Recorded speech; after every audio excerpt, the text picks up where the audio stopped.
The Southwest Companion Pass is probably one of the most spectacular deals in travel today. You have it for an unlimited number of flights for the rest of the calendar year in which you got it, and all of the next calendar year. And what does it mean to have it? It means you can add a companion to any Southwest flight that you booked for yourself. You can add a companion for free, and this is true whether you booked yourself with points or whether you booked yourself with cash. You could add a companion for free. They do have to pay the taxes and fees on that flight. And your companion could use their miles to book your ticket for you, and you could add the companion for free. It doesn't even have to be booked with your miles. Great point. Great point. And, if you think about how expensive airfare has gotten recently, the value is that much more because you're talking about, whereas before you might have been saving $150 per flight, you're probably saving more like $300 or more per flight with how much airfare has gone up. So if you fly a lot within the routes that Southwest handles, the value could be just incredible. You can add the companion at any time as long as there's an available seat on the flight. So you can add your companion at the time you book your seat.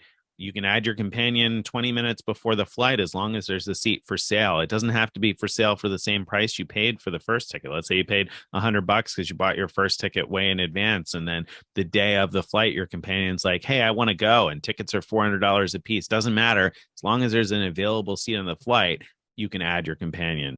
One of the cool things is you can change your companion up to 3 times per calendar year. So if you were to earn the companion pass early in the year, you could set somebody as your companion. You could change it 3 times during that first calendar year that you have it. And assuming you've earned it the way we'll talk about today, you'll have the companion pass for another calendar year after that. You'll be able to change your companion 3 more times if you want. Why is it time to hunt for the companion pass now? Well, we should mention the rules for getting the companion pass, right? We should. Yeah, absolutely. You have to earn 135,000 qualifying points in a calendar year to earn the companion pass. But if you have a Southwest credit card at the beginning of the year, you get 10,000 points credited automatically. And so credit card sign-up bonus points count as qualifying points. And so there are better than usual offers out right now as we speak. 75K points for the personal cards and 60K or 80K for business cards. There's 2 different business cards, so depending on which one you get. If you get 2 cards, let's say 1 business and one personal card, you're going to have over the net needed 125,000. And I'm saying 125,000 because remember, the credit card gives you 10,000 at the beginning of the year. You're going to be easily over that just by earning the welcome bonuses. But that's not the only reason why now is the time to go, right? Like Greg said, you need to earn the number of points within a calendar year. Now, it was 125,000 up until 2023. Starting in 2023, it'll be the 135,000. But like Greg said, you get credit for 10,000 points towards it if you have the credit card. So you need to earn all of those points in the same calendar year. So, for example, if you open one of those cards now and you met the spending bonus now and you earn the bonus today, and then in January you open a second card and earn the bonus, you're not going to have a companion pass because those points are going to post in 2 different calendar years, and you need to make sure that you earn all of the points in the same calendar year.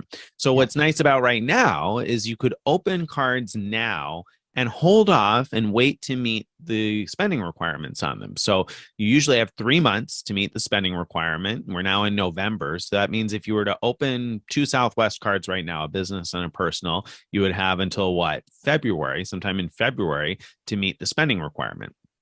So you could open a business card and a consumer card now and not spend on them yet. Wait until January 1st January 1st, go ahead and do your spend, meet the spending requirements, and earn the welcome bonuses from both cards in January. So if you do that, you earn the welcome bonuses from both cards in January, you'll have enough points in January for the companion pass. And that means you'll have the companion pass for the rest of next year, from January through December, and all of the following year, January to December. So you're going to have it for basically 2 full years if you get a card or get the cards now and earn the bonus points in January. Yeah. And keep in mind, you also get all those points. You don't have to trade in 135,000 points for the companion ticket. Those are yours to keep, so you can use them to book all those flights. You don't need to have all of the points in the account. You need to earn them in the same calendar year. But let's say you earn one welcome bonus on January 10th, and then the next one's not coming until, January 30th. You can go ahead and start using the points on January 10th in your account. You don't have to wait until there's all 135 all at once or whatever in order to have the companion pass. The key is just having earned that number of points within the same calendar year. You don't have to keep them waiting to use them. But right now, the schedule is open for booking through next July. So if you already have some Southwest points in your account, you could already be booking flights for yourself. And then if you earn the companion pass in January or February of next year, you can add your companion on your already existing reservations. You don't need to have earned the companion pass before you booked. I just want to caution really quickly on the, doing some of your spend in November and December, doing all of the spend in January might be tough, but be extra careful. Like you said, you don't want to go over the spending threshold and spend too much and earn the bonus early. We do hear like a report or two every year from somebody that has made some sort of mistake on that, either not calculating it properly, or it's like one time I heard about somebody who a merchant accidentally charged them twice. Some small merchant accidentally charged them twice for something, and so put them over the spending requirement, and they met the spending requirement and earned the bonus early, and Chase wouldn't post it late or anything, so they ended up missing out on the companion pass. Or obviously if your card number gets stolen and somebody racks up a bunch of charges, you're probably not going to be responsible for the charges, but you may still earn the bonus early. So again, be a little careful, leave yourself plenty of room, but certainly you can start to chip away at the spending requirements. There's nothing wrong with that. Nick, there are 3 personal cards, 2 business cards. If I wanted to do this, can I just pick any 2 of those and go for it? Wouldn't it be nice? No, not exactly. Although you do have quite a bit of room. So on the consumer side, there are 3 personal consumer cards. The priority is the expensive one, the Southwest Rapid Rewards Premier and the Southwest Rapid Rewards Plus, I think, if I got that right, on the consumer side. So there are 3 different cards on the consumer side, but you can only get the bonus on one of those cards. You can't get the bonus or can't even open a second consumer card if you already have one. So if you want to open 2 cards, you have to open at least 1 business card. You can open 1 consumer and 1 business card, or you can open the 2 different business cards. There's no such rule preventing you from getting the bonus from the other business card if you have one of them. So again, to back up here, with the Southwest consumer cards, you're limited to 1 of those cards at a time. And you can only earn the bonus once every 24 months on any of those 3. So if you've earned the bonus on any of them within the last 24 months, you're not going to be eligible to earn the bonus on the others. On the business side, the 24-month language only applies to that specific card. So for example, the Southwest Performance Business Card, you're not eligible for the bonus if you've had the bonus on that specific card within the last 24 months. But you are eligible for the bonus if you have a consumer card or if you have the other Southwest business card. So again, the play is going to be you'll have to open either 1 consumer card and 1 business card or both of the business cards. What if I don't have a business? What do I do? You probably have a business. You probably have a business. Become entrepreneurial. Businesses don't have to be big businesses. Most people probably have something that could qualify as a business. Maybe you sell things on eBay or Facebook Marketplace every now and then. Maybe you do some phone consulting and help some friends and family with tech support or something. Maybe you're writing the Great American Novel. Maybe you want to be a blogger and you're starting your own blog. Who knows? But you can probably come up with something that could qualify as a business. Again, you don't need any EIN. You can use your social security number if you apply as a sole proprietor, if it's your own thing, you're one-person show. So you don't have to have a registered business or that sort of thing. There's a lot of confusion over that. I think as a sole proprietor, if you just sell stuff on Facebook Marketplace every now and then, you can just put in your social security number for the business ID number and put in the amount of revenue you expect to get from the things you expect to sell, and that's how you would handle that. Right. Relatively easy to get the bonus if you can meet the spending requirement on 2 cards, and the spending requirements I think probably start at like 6,000 total, right? 3,000 per card. You could do a consumer That's card right. that with a 3,000 spending requirement, and a business card with a 3,000 spending requirement, and be done with it. $6,000 spend. I think you have to pay the first year annual fee. Is that right? So on the consumer side, you have 3 different ones. You have the Plus card, which has a $69 annual fee. You have the Premier card that has a $99 annual fee, and you have the Priority card that has a $149 annual fee. So at first glance, you might say, oh, the obvious choice is the $69 card because they all have the same welcome bonus. However, I would tell you maybe not if you're going to be flying Southwest quite a bit. And the reason is that Priority card that costs $150 comes with a $75 annual Southwest Airlines credit. You can use that for airfare, or we use it for onboard purchases, or whatever the case may be. So that's $75 more in airfare essentially, which you're probably going to be spending at some point if you're going to have this companion pass for 2 years. So, if you value that close to face value, let's call it face value to keep the math easy. Probably, Sure. As we've said before, you should discount it a little bit, but then that card becomes like a $75 annual fee. So it's really only a few dollars more than the cheap card, and cheaper net than the medium, the mid-tier card.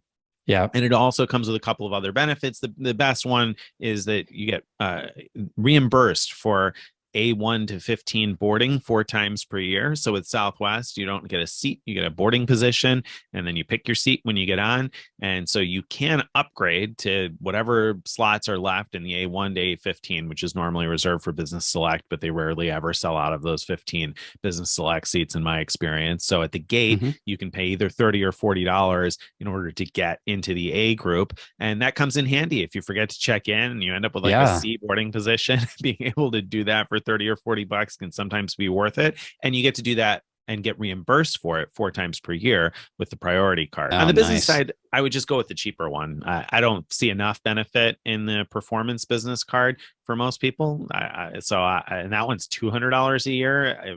It doesn't really excite me. So you'd earn more points on your Southwest flights if you're paying for a lot of Southwest flights, and you get the same 4 upgraded boarding positions, but there's no $75 Southwest credit. There's like some additional things in terms of if you actually have a business, you get a $500 fee credit towards the cost of point transfers to transfer to other people each year. But there are things that most people aren't going to use. So I would say on the business side, go with the Premier Business. The bonus is a little bit lower, but it's enough to get you to the companion pass, and you'll save $100 on the annual fee. Now, some people are going to want to go with both business cards instead of any personal cards in order to stay under Chase 524. So when you sign up for a business card, it doesn't add to the number of cards you've signed up for within a 24-month period, which is something Chase looks at when deciding whether or not they can approve you for a new card. So I'm sure that you're going to do it, right? No, I'm definitely not going to do it. After all that talk, I mean, come on, are you just a shill for the the airlines here? What's going on? Why not? I mean, Southwest is very compelling, especially now they have a bunch of flights to Hawaii. They fly within Hawaii across the islands. They fly to Central America. They fly to the Caribbean. I mean, there's a lot of desirable routes. I'm just not a Southwest flyer.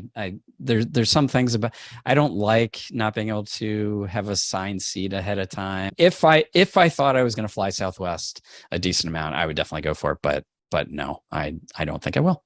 How about you? Are you going for it? Well, no, but for different reasons. We do fly Southwest almost exclusively domestically because it's always a 737. My wife likes the predictability of knowing what the plane is going to be, not being stuck in a small plane. We almost exclusively, when we're flying as a family domestically, fly Southwest no matter what, even when it costs more to fly Southwest. So having the companion pass is certainly something we highly value in my household. So that would make it sound like, oh, I'm definitely going to do it. But the thing for us is that she's already earned a bunch of points this this year towards the companion pass. So there was some sort of a referral earlier this year, some bonus at some point that was only available via referral. So she got a couple of referrals, and then she had a promo to get 50,000 companion pass qualifying points with 1 round trip or 2 round trips or segments or something like that. So yeah, probably she's going to earn that like imminently within the next week or 2 here, I hope, so that our next flights will have it to be able to pay a little bit less. So she'll have it for the rest of this year and Mhm. and all of next.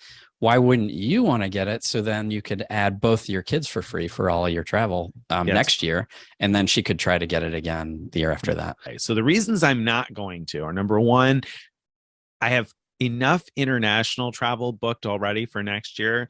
So I don't think we'll use it enough next year. The other reason I want to hold off is because if I earn it in January, I'm going to have it for next year and the year after that. And then she's going to earn it in January the year after that. I'd rather line it up where we're both earning it at the same time for 2 years. So I'm going to wait another year. So next year at this time, I will probably be going after 2 cards. Right. I guess one strategy thing we didn't mention earlier is if you're just a couple, not a family of 4, you could be alternating every 2 years who gets the companion ticket. And that makes it really easy because then you don't have to worry as much about, oh, I have to wait 24 months after my welcome bonus from my previous card hit in order to sign up for, a new card, because it'll be more like 48 months by the time you're going again. So the rule with Chase is that you can't, so if you're going to get one of the consumer cards, let's say, you can't have earned the welcome bonus on any of the consumer cards within the past 24 months. It doesn't matter when you open the card. It doesn't matter when you close the card. What matters is 24 months from when you earned the bonus. So hopefully you've got good records, or you can go back in your Southwest account or go back in your Chase account and figure out the date that your statement cut and you earned those points. They get credited to you, because that's the date that matters. It needs to be 24 months since then. So if you have a Southwest card now that you've had open for years, but you're like, oh, this companion pass stuff sounds kind of cool, you can cancel that card now. I'd give it at least a few days, maybe a week before you apply again, just so the computer system realizes that you no longer are a Southwest card holder, because you can't get it another consumer card while you have a consumer card. So you got to let it kind of clear out of the computer system, but give it like a week, and then you would be able to apply and get the bonus again, as long as it's been more than 24 months since you last earned the bonus. So keep that in mind for your strategy.